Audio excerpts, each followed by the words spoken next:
आइए चर्चा की शुरुआत करते हैं। अजय आलोक जी हमारे साथ राष्ट्रीय प्रवक्ता भारतीय जनता पार्टी के जुड़े हैं, अभय दुबे जी प्रवक्ता कांग्रेस पार्टी के, अनुराग भदौरिया जी प्रवक्ता समाजवादी पार्टी के, आशुतोष जी राजनीतिक विश्लेषक के तौर पर जुड़े हैं और संगीत रागी जी हमारे साथ राजनीतिक विश्लेषक के तौर पर जुड़े हुए हैं। अजय आलोक जी, आपके साथ शुरुआत कर रही हूँ। देखिए, आखिरकार धर्मेंद्र प्रधान का इस्तीफा होना ही पड़ा। सवाल यह है, चर्चा कई लोग कर रहे हैं कि भाई पहले होना चाहिए था, ये हुआ जब आप झुके, अंत में झुके, तमाम बातें हैं, लेकिन मुझे लगता है ये छात्रों की सबसे बड़ी जीत है, क्योंकि उनको एक अकाउंटेबिलिटी चाहिए था। उनका गुस्सा इस बात से था कि एग्जाम लीक हो रहा है, री एग्जाम हो रहा है और उनकी मेहनत, उनकी जो सब कुछ है उसको नजरअंदाज किया जा रहा है। बच्चों की जान जा रही है, कोई परवाह नहीं कर रहा है। लेकिन अब मेरा प्रश्न आपसे यह है कि अब इस तरह के लीक्स की गुंजाइश है नहीं। फुल प्रूफ सिस्टम बनाना आपकी सबसे बड़ी जवाबदेही और जिम्मेदारी बन चुकी है। चैलेंज बहुत गंभीर है। अब ये जो नया बिल, नया कानून आप लेकर आ रहे हैं, कैसे संसद चलेगी, कैसे आप लोग इसको सुनिश्चित करेंगे, ये बताइए। देखिए, निश्चित तौर पे अंजना जी, छात्रों के भविष्य से कभी कोई खिलवाड़ नहीं होना चाहिए। छात्र हमारी प्राथमिकता में थे, हैं और रहेंगे। ये प्रधानमंत्री जी ने भी कहा अपने रात के भी वीडियो संदेश में, कल के भी वीडियो संदेश में।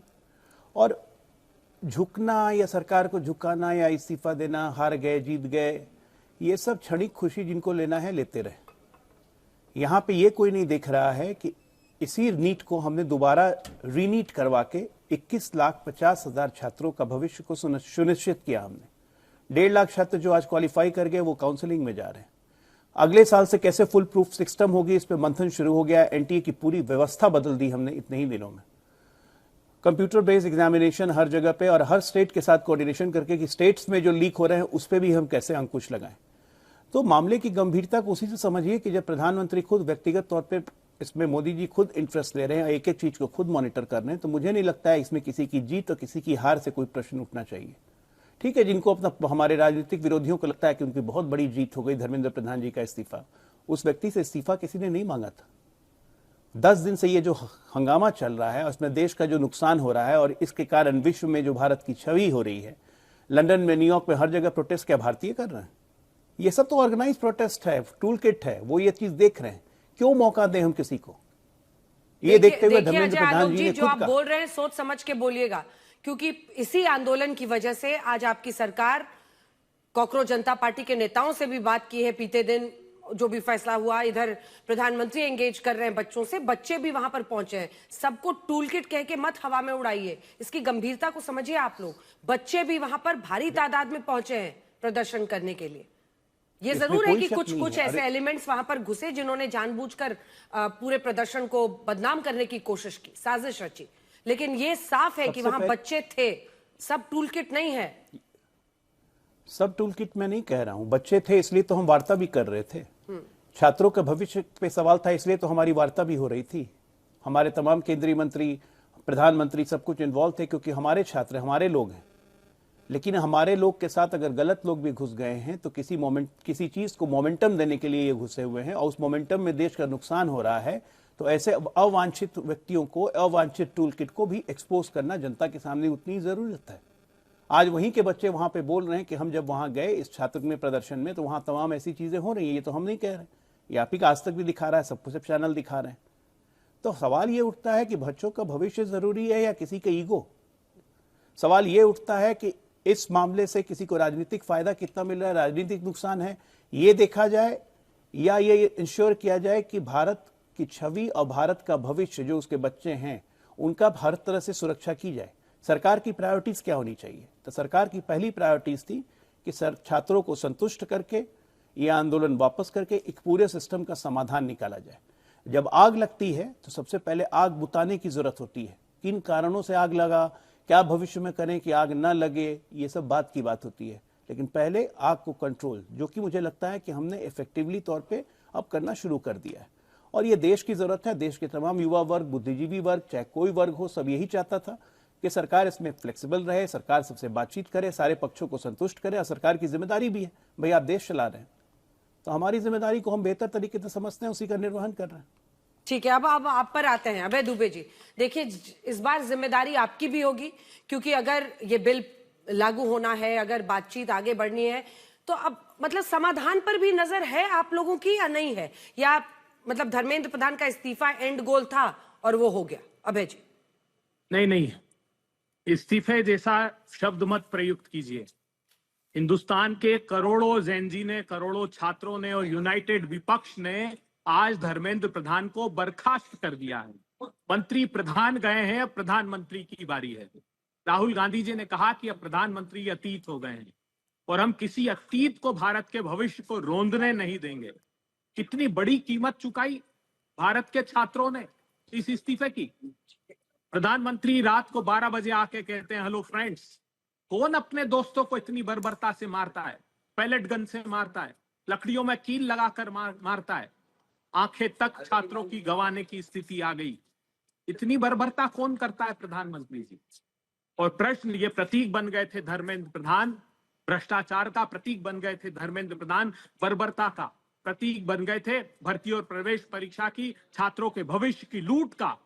आज वो प्रतीक भारत के प्रजातंत्र ने उखाड़ कर फेंक दिया है। याद रखिएगा, कितने बड़े से बड़ा तानाशाह हो, इस लोकतंत्र में वो शक्ति है कि पूरी इच्छा शक्ति के साथ वो लड़ता है और उसे परास्त करता है। आज मील का पत्थर भारतवर्ष ने रखा है। जो 10-12 वर्ष से कुंठा थी छात्रों में, छात्रों को और किसाब बात कर रहे थे। मैं आज सुन रहा था भारतीय जनता पार्टी के लोगों को कि प्रधानमंत्री ने किसानों की भी सुनी, प्रधानमंत्री ने छात्रों की भी सुनी। 700 किसानों ने आत्महत्या की, वो कीमत किसानों ने चुकाई थी।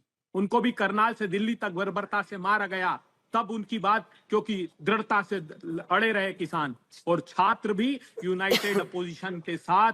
और जो मैं कहता हूं कि साधुवाद देता हूं आज मैं सर्वोच्च अदालत के न्यायाधीश को और सर्वोच्च अदालत को, जिन्होंने उपमा दी कॉकरोच की, और वो हमेशा अपमान की कोख से बड़ी क्रांतियां जन्म लेती। आज ये बात सिद्ध हो गई। राहुल गांधी जी एक लंबे समय से ये लड़ाई लड़ रहे हैं छात्रों की गूंज के नाम से। कोटा फैक्ट्री से उन्होंने इसका शंखनाद किया है।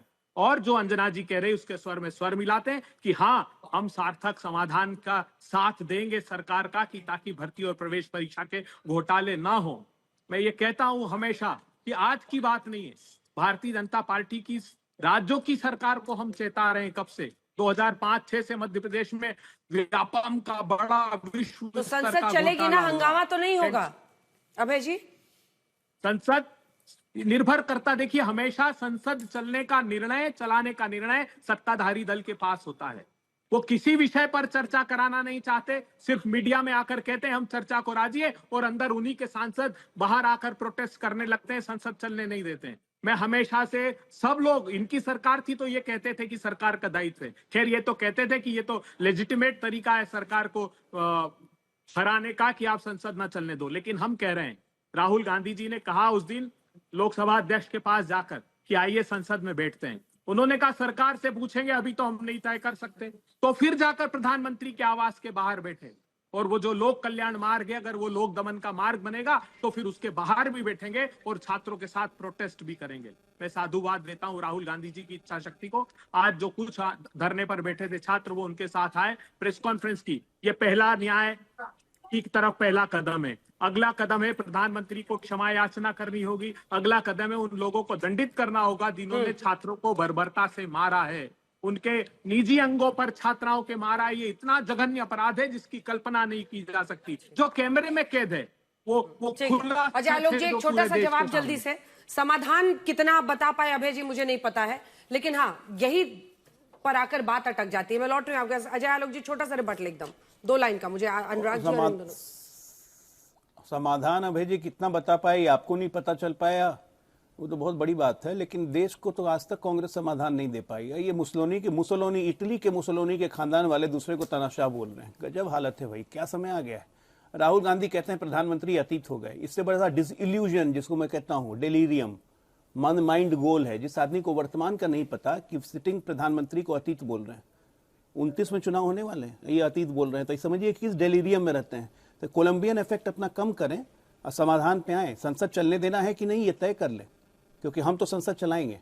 बहुत सारे बिल्स हैं, लाने हैं, पास करने, देश के लिए जरूरी है। और देश की जनता देख रही है, सुन रही है कि आपका क्या व्यवहार रहेगा, और आपकी निर्भरता और आपकी विश्वसनीयता जो भी थोड़ी बहुत बची है 1-2%, ये इसी पर निर्भर करेगा। इसीलिए थोड़ा संभल के बोलिए कि क्या बोल रहे हैं। अतीत हो गए प्रधानमंत्री, ये है भविष्य। अंजना जी। हाँ अभय जी। अंजना जी, मैं जेनजी से आज अनुरोध करता हूं, दे दीजिए सत्ता, राहुल गांधी जी को प्रमुख बना दीजिए, समाधान दे देंगे। हम दीजिए वादा सत्ता। करते हैं देश से, हम देश से वादा सत्ता करते दे हैं, दीजिए। इनके जैसे नहीं कि हलवा है भीषणतम क्या? भ्रष्टाचार कि में बंट रहा डूबे है? रहे। इन्होंने क्या दिया देश हलवा है जो को? बट रहा है। एक के बाद एक 3 अध्यादेश लेकर आए जमीन छीनने के किसानों से। वो ठीक है, कानून चलिए बनाया अभय तुमने। जी, कृषि अभय के जी अब चूक लौटते काले हैं। कानून लेकर देखिए आए। ना, यही बात है ना, गए बच्चे, गए पेपर लीक, गया उस पर घेरने का मुद्दा। अनुराग जी, आप लोग हमेशा कहते हैं कि देखियो भाई हिंदू मुस्लिम पॉलिटिक्स करते रहते हैं, लेकिन सवाल यही है ना कि आप लोग भी तो इसको गया, अब उसको निकालना है, उसको हटाना है। भाई चुनाव से ही तो तय होगा ना। आज मुद्दा यह है कि संसद चले, हर नेता छात्रों के मुद्दे को उठाए, जो अखिलेश जी भी उठाना चाह रहे हैं, पेपर लीक पर बोले। देखिए, सबसे बड़ी बात यह है जो हमें लगता है सबके समझ में आ गई होगी, नन्हे दिए जब मिलकर हवाओं से लड़ गए, आंधी के पांव अपनी जमीन से उखड़ गए। अब सवाल है, जो सरकार इतनी तानाशाही घमंड में थी, छात्रों ने, युवाओं ने तय कर लिया तो उनको उनके सामने झुकना पड़ा। और एक प्रधान, इनके जो शिक्षा मंत्री हैं, चिट्ठी लिखते हैं, 10 दिन से मैं बड़ा तकलीफ में था। इसके मतलब आप झूठ बोल रहे हैं, जिसको महा झूठ बोलते हैं। 13 मई को पहला सुसाइड हुआ था नीट का पेपर का, तो क्या 20 बच्चों का दर्द 2.5 महीने से आपके दिल में नहीं आया? नहीं आया दर्द वो कि 20 बच्चों ने सुसाइड किया? 10 दिन से आपको दर्द हुआ है जब छात्र रोड पे आ गए, जब आपकी सरकार की गर्दन पकड़ ली है कि आपको झुकना पड़ेगा, आपको मानना पड़ेगा, आपको लोकतंत्र का सम्मान करना पड़ेगा। आप सरकार हमारी वजह से हैं, हमने आपको चुना है, आप मेरी वजह से, आपकी वजह से हम नहीं है। तब जाके आपके समझ में आई, तब आप कह रहे हो 10 दिन से हमें दर्द हो रहा है। कमाल की बात कर रहे हैं आप। आपने तो उनपे लाठियां बरसा दी, उनका सर फोड़ दिया, टांगे तोड़ दी और बच्चियों के कपड़े नोच लिए।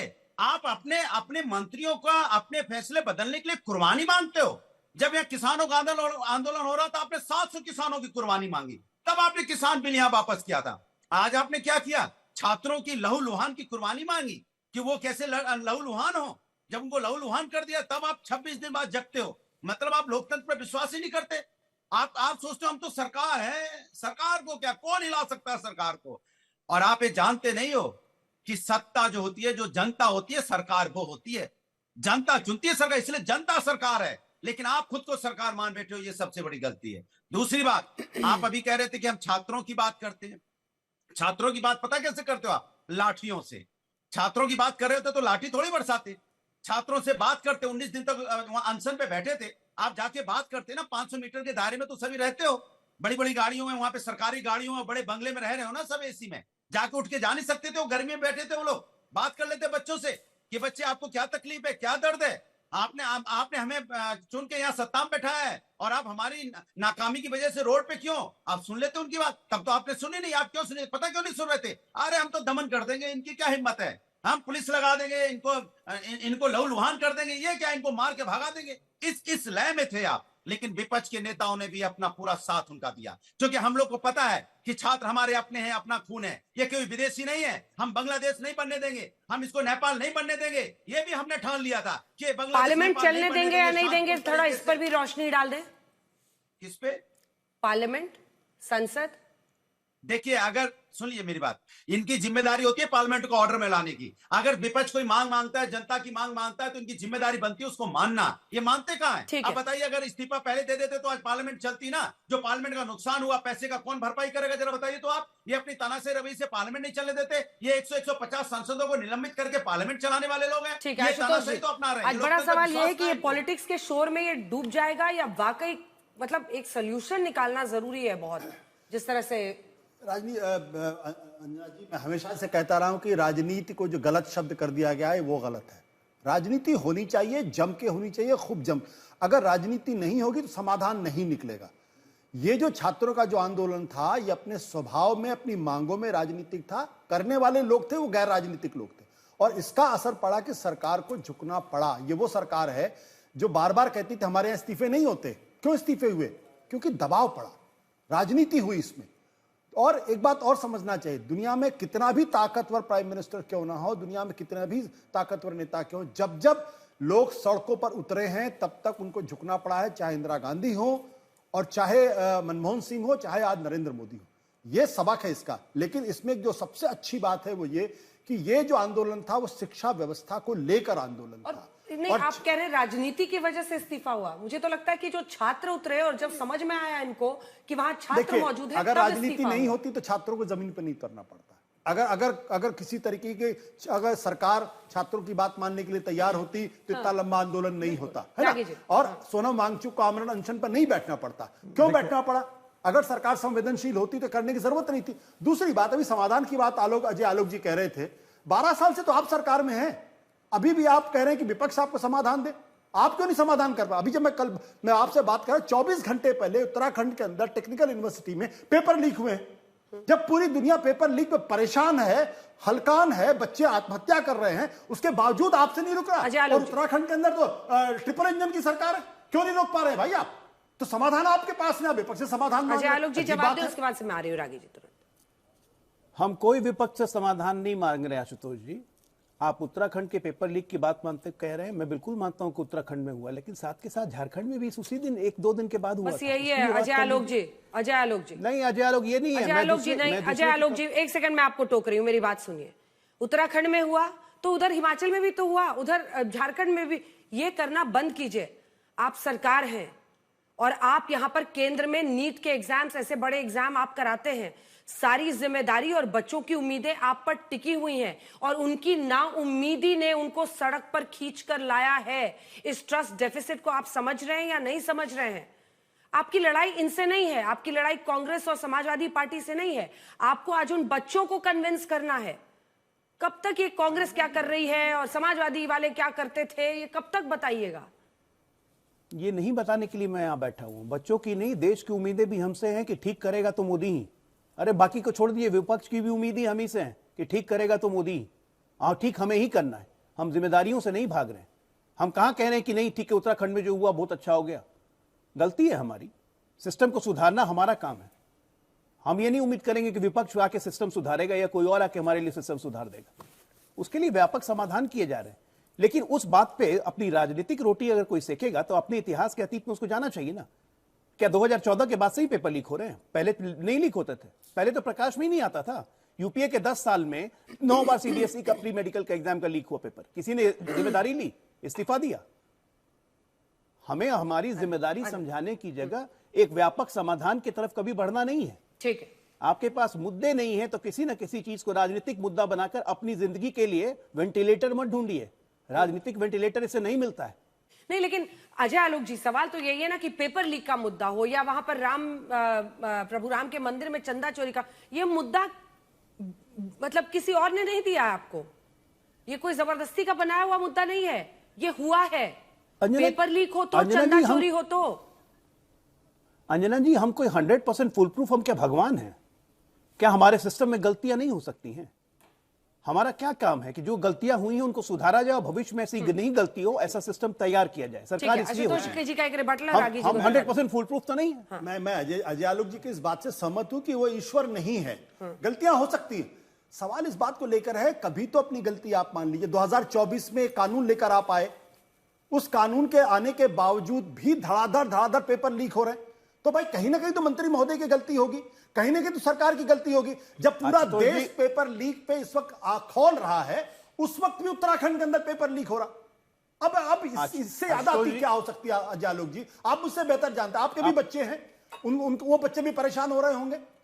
तो क्यों नहीं सरकार इसको युद्ध स्तर पर इस मामले को लेती और उसके बाद इसका समाधान खोजने की कोशिश करती?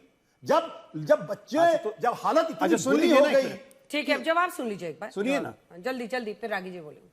9 तारीख के बाद धर्मेंद्र प्रधान पहली बार टीवी पे आए, उन्होंने सीधा कहा ये मेरी जिम्मेदारी है, ये मेरी फेलियर है। ऐसा नहीं कि सरकार ने नहीं माना कि उनकी जिम्मेदारी नहीं है। धर्मेंद्र प्रधान ने खुद कहा था ऑन कैमरा, ये मेरी जिम्मेदारी है, मेरी फेलियर है जो हुआ, आगे भविष्य में ऐसा कभी नहीं होगा।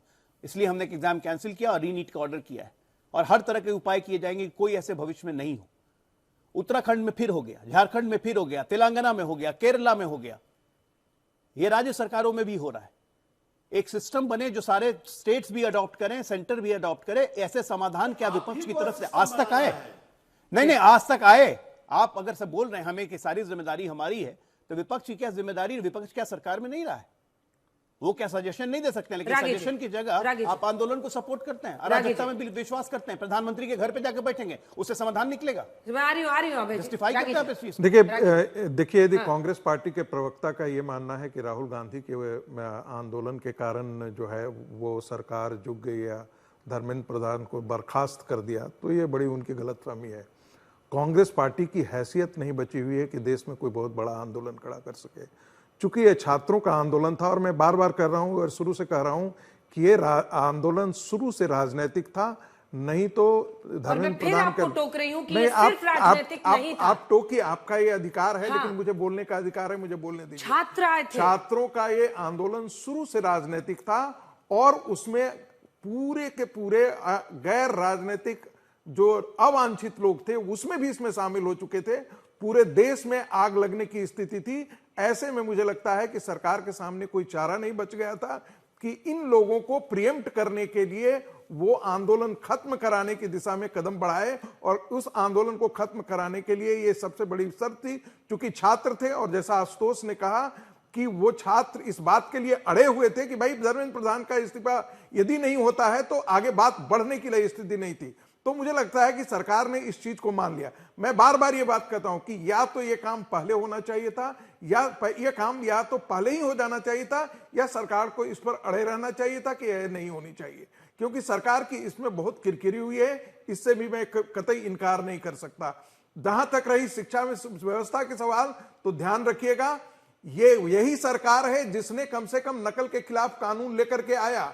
आपकी सरकार ने कानून लेकर के नहीं आया था। और समाजवादी पार्टी ने, जब राजनाथ सिंह मुख्यमंत्री शिक्षा मंत्री थे, तो नकल के खिलाफ बहुत बड़ा कानून लेकर के आया, बहुत कठोर कानून लेकर के आया था। और मुलायम सिंह ने अपने मैनिफेस्टो में कहा कि जितने छात्र जो है वो जेलों में बंद हुए हैं, नकल करते हुए पकड़े जाएंगे, उनको सबको छोड़ा गया जाएगा। और छोड़ा गया था, उस नकल कानून को निरस्त किया था। बात करिए नहीं, ये गलत बात है अंजना जी, ये गलत बात है। मैं इसलिए कह रहा हूं कि जो लोग आज नैतिकता की बड़े बड़े मापदंड लेकर के आए, 2011 में क्या था, कपिल सिब्बल थे ना, यही विनीत जोशी जो थे, यही विनीत जोशी जो थे, वो उस समय सीबीएसई के चेयरमैन थे।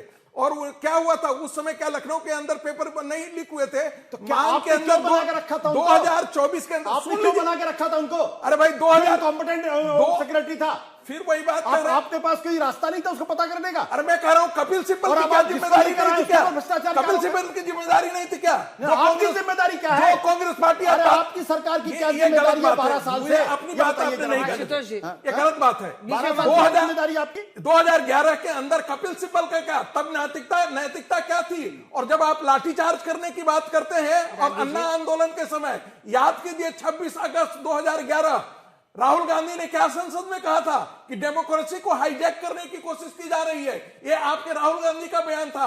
फिर 11 अक्टूबर 2011 राहुल गांधी का यही उदाहरण था, डंडे चलाए थे आप। 2026 में आइए। अरे प्रधानमंत्री 12 साल से नरेंद्र मोदी जी हैं, उनकी कोई जिम्मेदारी है या नहीं है? रागी जी, कोई जवाबदेही है या नहीं है? भूषण मुलायम सिंह यादव जी के बेटे अखिलेश यादव की सरकार जा चुकी है, यूपीए की सरकार जा चुकी मैं है। फिर आपसे कह रहा हूं, ये दोनों जगह आप सरकार में बोलने नहीं दे रहे हैं, इसलिए बोल रहे हैं। नहीं, ये व्हाट अबाउट नहीं है, ये व्हाट अबाउट नहीं है। अरे भाई थोड़ा तो अहंकार छोड़िए। अरविंद केजरीवाल के बारे में कहा नहीं जाएगा, छोड़िए, आदमी बेईमान सीखिए कम से कम। नैतिकता के नाम पर तुम आए थे। इतने गुस्से में क्यों? आप तो प्रोफेसर हैं, आप तो प्रोफेसर हैं, आपको छात्रों के साथ होना चाहिए। सर, आप सरकार के साथ खड़े दिखाई पड़ रहे हैं। तो टेप अरे भाई, मनमोहन सिंह सरकार को बचाने छात्रों के के लिए साथ होना चाहिए। नहीं किया वो था। छात्र कौन आपसे सी प्रेरणा नैतिकता लेते की हैं, पत्रकारिता और की आप सरकार के साथ हैं। आपके पास पत्रकारिता की कौन सी नैतिकता थी आपके पास? अरे भाई आप प्रोफेसर हैं, मनमोहन सिंह को प्रोफेसर बचाने हैं, के लिए, छात्रों के साथ होइए। मनमोहन सिंह को बचाने के लिए ये टेप रख लेते हैं, ये और राजदीप दोनों। वो कोई नहीं मानता, कौन सी नैतिकता थी आपकी? नहीं मानेगा, कौन सी पत्रकारिता की नैतिकता थी?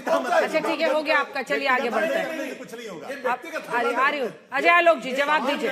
अजय आलोक जी, आ रही हूँ तीनों के पास। मुझे बस अजय आलोक, अजय आलोक जी। जी अंजना जी, मुझे आशुतोष जी हों, चाहे भदौरिया साहब हों, चाहे कांग्रेस के अभय दुबे, बस ये बताइए कि नैतिकता पे ज्ञान देने का फुल फ्लेजेड टेंडर और फुल फ्लेजेड लाइसेंस से विपक्ष का हो जाता है क्या आप विपक्ष में आ गए, आप सत्ता से हट गए, तो इसलिए नैतिकता पे आप ज्ञान दीजिएगा।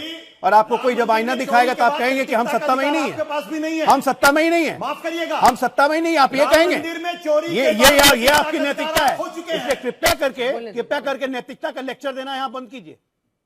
आप लेकिन आज तक 70 साल इस देश में आज तक नकल विरोधी कानून लाने की तो हिम्मत नहीं पेपर हुई। लीक कैसे नकल विरोधी रोकिएगा, कानून लाने की पेपर हिम्मत लीक नहीं कैसे रोकिएगा कि फिर किसी बच्चे को ऐसा कदम ना आगे उठाना पड़े, फिर से किसी बिल्कुल बच्चे पेपर- को बिल्कुल साल साल मेहनत करने के बाद फिर री एग्जाम की तैयारी ना करनी पड़े, ये बिल्कुल बताइए। पेपर लीक रोकेंगे, बिल्कुल पेपर लीक रोकेंगे, हर हालत में रोकेंगे। और इसी के तहत नया स्ट्रिक्ट कानून बनाया जिसमें 3 महीने के अंदर हर हालत में इन्वेस्टिगेशन करके निर्णय देना पड़ेगा। फास्ट ट्रैक कोर्ट बनाए जाएंगे, 7-7 करोड़ 10-10 करोड़ तक का प्रावधान, जुर्माने का प्रावधान किया जाएगा। पूरे एग्जाम का जुर्माना वसूला जाएगा, 7 से 10 साल सश्रम कारावास की सजा दी गई है। ऐसे ऐसे डेटरेंट लाएंगे कि इन चोरों की हवा निकल जाएगी, नहीं कर पाएंगे। ये दृढ़ संकल्प है हमारा। और आप जानती हैं कि मोदी सरकार का दृढ़ संकल्प उसकी सबसे बड़ी ताकत है। यही दृढ़ संकल्प के तहत जो जो काम असंभव लोग मानते थे वो हमने करके दिखाया है। दुबे ये जी, बड़ा दुबे चैलेंज जी, है हमारे दुबे पास। जी, अनुराग जी। अंजना जी, सवाल ये है कि अभी कह रहे थे कि हमने सजा का प्रावधान किया। 2024 में भी आपने बहुत सख्त कानून बनाया था। पार्लियामेंट में प्रधानमंत्री जी कह रहे थे आप पेपर लीक होके दिखाए, उसके बाद भी लीक हो गया ना। सजा बाद में आती है, आप व्यवस्था परिवर्तन कीजिए। आपका डिलीवरी सिस्टम खराब है, उसमें करप्ट लोग हैं। आप यहाँ भ्रष्टाचार फैलाओ, उसको ठीक कीजिए, बाद में सजा मिलेगी। भाई पेपर लीक हो गया, बच्चा सुसाइड कर लेगा, उसके बाद किसको सजा दे रहे नहीं दे रहे हो तो बात की बात आती ना। पहले लीक को तो रोकिए। दूसरी बात, एक बात तो बहुत अच्छी हुई, कम से कम इस देश के अंदर में जो हिंदू मुस्लिम पे भारतीय जनता पार्टी राजनीति कर रही थी ना, विपक्ष और छात्र युवा मिलकर उसको शिक्षा पे ले आए। अब राजनीति शिक्षा पे करो तो ज्यादा अच्छा होगा। और आप हर एक को टैग दे देते हो ना, किसान आपसे अधिकार मांगता है तो खालिस्तानी हो जाता है। छात्र अधिकार मांग रहा था अभी 2 दिन पहले, आप उनको उपद्रवी बता रहे थे कि उपद्रवी है। जब यहाँ पे आदिवासी अधिकार मांगता है तो उसको बोलते नहीं नहीं नहीं, एक तो नक्सल है। और जब शहर के पढ़े लिखे लोग आपको आईना दिखाते हैं, अधिकार की बात करते हैं, कहते हैं अर्बन नक्सल है। हर किसी का तो आप एक रूपरेखा खींचे बैठे रहते हो। और हमने बार बार बोला कि आप इतिहास में देश को जिंदा रखना चाहते हो, इसलिए क्योंकि आप इतिहास की बात करके हमारे जो युवा हैं उनका भविष्य, उनका वर्तमान दोनों बर्बाद करना चाहते हो। आपने 20 मिनट बोला, अंजना जी ने आपको मौका दिया, अच्छा कि आपको मौका दिया, लेकिन 20 मिनट में आप एक सच नहीं बोल पाए। वही रटी बात 20 बार आपके पास गई, वो 20 बार एक ही बात रट रहे हो। अरे आपको मान लेना चाहिए ना, आपसे गलती हुई। क्यों नहीं मानते आपसे गलती हुई? छात्र वहां बैठा था 29 वहां पे, जब वो अपना अनशन पे बैठा था, आप जाके मिल लेते, उनकी समस्या का समाधान कर देते। भाई 500 मीटर की दूरी पे रहते हैं सभी लोग ना, तो क्यों नहीं आपने समस्या का समाधान किया? जब पार्लियामेंट तक आ गए अपना अधिकार मांगने के लिए, जब आपको लगा कि अब आप बात सुनिए, मैंने बात बीच में कट गई थी अंजना जी। हम लोग हैं विपक्ष के लोग और युवा मिलके इसको यहाँ नेपाल ना बनने देगा ना बांग्लादेश बनने देगा। ये शांतिप्रिय युवा थे, इनके हाथ में कोई डंडा नहीं था। आपने देखा होगा बांग्लादेश और नेपाल में लोग तोड़फोड़ कर रहे थे, शांत थे। अगर तोड़फोड़ किसी ने की है तो आपके पुलिस वालों ने की है, उन्होंने उनके सर फोड़े हैं। वो तो बेचारे हाथ बंद करके अपने, और आप पार्लियामेंट के अंदर में वंदे मातरम का बिल बनाने की कोशिश करें, बनाइए बिल, लेकिन वंदे मातरम और हाथ में तिरंगा पकड़े लोगों पे आप लाठियां बरसा रहे। ये कैसे वंदे मातरम की बात करते हैं आप? इसके मतलब वंदे मातरम आप सिर्फ बोलने के लिए करते हैं, सिर्फ माहौल बनाने के लिए बोलते हैं, लेकिन आप उसपे उसके पद चिन्हों पे नहीं चलते। ये चिंता की बात है। जी, अभय दुबे जी। ये भारतीय जनता पार्टी के लोग कह रहे थे कि अवांछनीय लोग छात्र आंदोलन में आ गए। सत्ता में अवांछनीय लोग बैठे हैं, ये कह रहे थे हम भगवान नहीं है। अरे भगवान नहीं, ये सत्ता नरपिशाच और आदमखोर हो गई है जो छात्रों की जान लेने पर आमादा है। अंजना जी ने बोला कि साथ बैठकर समाधान निकालेंगे, हमारे साथ बैठना नहीं चाहते। ये नीट 2024 का मुख्य आरोपी मुखिया के साथ बैठना चाहते हैं। सीबीआई ने क्लीन चिट दे दी उस मुखिया को, क्या समाधान निकालेंगे? कल ही रिपोर्ट आई कि 32 लोग जो आरोपी थे उनको छोड़ दिया इस सरकार ने। तो ये सरकार की सत्ता की सरपरस्ती पेपर माफियाओं के साथ, पेपर लीक करने वाले के साथ है। उत्तर प्रदेश में उस आदमी को ठेका दिया पुलिस कांस्टेबल भर्ती का जो बिहार की जेल से छूट कर आया था, और उसको नोटिस दिया तो विदेश भाग गया, फिर उसको क्लीन चिट दे दी है। क्या इनकी इच्छा शक्ति नहीं है? मैं कह रहा हूं कि अब मंत्री प्रधान गए, प्रधानमंत्री की बारी है। इस समस्या का स्थायी समाधान है इस सत्ता का चले जाना, और ये माइलस्टोन रखाएगा कि सरकार ऐसे विषय पर गई है जो छात्रों की अनसुनी करती है। तो भारत के भविष्य को अभय जी। अंजना जी, हाँ, अजय आलोक जी जवाब दीजिए। वो बार बार प्रधानमंत्री कह रहे हैं कि अब प्रधानमंत्री की बारी है। चक्कर है कि एक लाइन थी कि हजारों ख्वाहिशें ऐसी कि हर ख्वाहिश पे दम निकले, लेकिन दम हमारा नहीं निकल रहा है। इनकी ख्वाहिश ऐसी है कि इन्हीं का दम निकल जाता है। लगातार चुनाव हारते जा रहे हैं, जनता से रिजेक्ट होते जा रहे हैं, मना रहे हैं कि सत्ता का जाना। राहुल गांधी जी है, राहुल गांधी जी है। अरे डेरियम से निकलो, कोलंबियन इफेक्ट से, वास्तविकता की धरती पे आइए। अरे भदौरिया जी इतना जो चिल्ला रहे हैं दाएं बाएं का, हम जानते हैं किस तरह के वृक्ष हैं। हम तार के वृक्ष नहीं है कि जो तन के खड़े हैं। हम सरकार में हैं इसलिए हैं क्योंकि हम आम के पेड़ हैं और हमें फल लगते हैं तो हम झुक जाते हैं। झुकने में हमें इंदिरा गांधी जैसा ईगो नहीं है कि हम इमरजेंसी लगा दें। इंदिरा गांधी नहीं है हम कि इमरजेंसी लगा दें, जनता की बात ना सुने। इसलिए कृपया करके अपना ज्ञान अपने पास रखिए और संसद में आइए। बिल पास करवाना जरूरी है देश हित में। और लोकतंत्र को नहीं, ये देखिए ये खड़ा हो गया, ये ताड़ के पेड़ बन के खड़े रहे, इसीलिए बार बार जा रहे हैं। क्योंकि आप उस लोकतंत्र को नहीं मानते। ताड़ के पेड़ बन के खड़े रहिए। आप पूछिए अजय आलोक जी। लोकतंत्र का सम्मान नहीं। आप भारतीय जनता पार्टी के प्रवक्ता, मेरा एक बहुत छोटा सा सवाल है। 2013-14 में जो एजुकेशन बजट था वो 4.6% था। 2025-26 में वो एजुकेशन बजट घट के 2.5% हो गया। क्या इससे नहीं लगता कि आपकी सरकार की जो का फोकस है वो एजुकेशन पे नहीं है? लगातार एजुकेशन बजट जो है वो क्यों कम हो रहा? यूपीए जब सत्ता में आई थी 2004-5 में एजुकेशन बजट 8,621 करोड़ का था। यूपीए जब सत्ता छोड़ के गई थी 13-14 में एजुकेशन बजट 58,000 करोड़ का था। आज हम 2026 की बात कर रहे हैं, एजुकेशन बजट 1,41,000 करोड़ का है। और आप जो परसेंटेज की बात कर रहे हैं तो एग्जैक्ट अमाउंट की बात कीजिए आशुतोष जी। अरे भाई डबल से ज्यादा बढ़ा दिया हमने एजुकेशन बजट का जो आईआईटी की संख्या डबल हो गई, डबल से ज्यादा हुई। एक मिनट मैं ये कह रहा हूं कि अगर 100 रुपए था पहले, तो सवाल पूछे तो जवाब सुनिए, बीच में चिल्लाइए मत। आशुतोष, जब सवाल जवाब सुनिए, बीच में चिल्लाइए मत। मुझे बता दीजिए जब 8,000 करोड़ था तो कितने परसेंट था बजट? 1 मिनट बोलने दीजिए। जवाब सुनिए, एक बार जवाब दे रहे हैं आपकी बात का, वो जवाब दीजिए इसका, डायरेक्ट जवाब दीजिए अजय जी। डायरेक्ट ही जवाब दे रहा हूं कि बात सुना करें। जब सवाल पूछें तो जवाब से भागिए मत, उसको आंकड़ों में मत उलझाइए। 1,41,000 करोड़ का बजट है आज के डेट में। मेडिकल कॉलेज की संख्या कितनी थी? 373, आज कितनी हो गई है? 750 से ऊपर। प्राइवेट मेडिकल कॉलेज को रेगुलेट किया, आप लोग के छाती पे सांप लौट गए। मैं फिर आपसे सवाल कर रहा हूं। पहले गरीब छात्रों से दूर था, आज प्राइवेट मेडिकल कॉलेज गरीब छात्रों के पास है। अजय ये आप जी, नहीं चाहते हैं। अजय जी, कितने आईटीज बढ़ गए, अजय जी, कितने कॉलेजेस बढ़े, कितने यूनिवर्सिटीज बढ़े। अमेरिका का बजट जो होता है बोलना उसके परसेंटेज में होता है, लेकिन उसका वॉल्यूम यदि बढ़ जाता है तो क्या है? अरे भाई बजट का तो वॉल्यूम बढ़ गया ना, बजट का तो वॉल्यूम बढ़ रहा है। ऐसी बात है, क्या बात? बायस तरीके से तुम बात कर रहे हो। क्यों? बजट का वॉल्यूम तो बढ़ रहा है, बात कर रहे हो। अरे भाई सब जाकर के 2% से ज्यादा बढ़ रहा है भाई। जब यूपीए पहले सरकार के पहले 100 रुपए था, 200 रुपए अगर होगा तो 6 अगर आप 8,000 4.5 रुपए खर्च कर 9 रुपए क्यों नहीं खर्च कर रहे हैं? आप 9 रुपए क्यों नहीं खर्च कर रहे हैं? पैसा कितना खर्च करते हैं वो करिए, देखिए पेपर मत बजट लीक आपका होने लगातार दीजिए। गिरता जा रहा है। पेपर का लीक होना सबसे बड़ी परेशानी बन गया है और इस कैंसर का इलाज आप ही को करना पड़ेगा, ये सबसे इंपॉर्टेंट है। वहीं दूसरी तरफ स्कूलों की जो व्यवस्था है, टीचर्स को लेकर है, बहुत सारी परेशानियां हैं। जय आलोक जी, मतलब एकदम जिसको कहते हैं ना, डीप क्लेंजिंग की जरूरत है पूरी व्यवस्था की। निश्चित तौर पे जिम्मेदारी हमारी है और जवाब भी हम ही को देना है और समाधान भी हम ही निकालेंगे और हम निकालने की दिशा में बहुत सिंसियरली हम प्रयास कर रहे हैं और इसका समाधान हर हालत में निकलेगा। ये हमें इंश्योर करना है कि बिल्कुल परीक्षा नकल रहित हो और ये प्रधानमंत्री मोदी जी की दृढ़ इच्छा शक्ति के कारण ये बिल्कुल होके रहेगा। और उम्मीद करते हैं कि कल देश की संसद चलेगी और वहां पर हम तमाम नेताओं को सुनेंगे और किस तरह से पेपर लीक प्रूफ व्यवस्था आप बनाएंगे उस पर भी सरकार का पक्ष आएगा।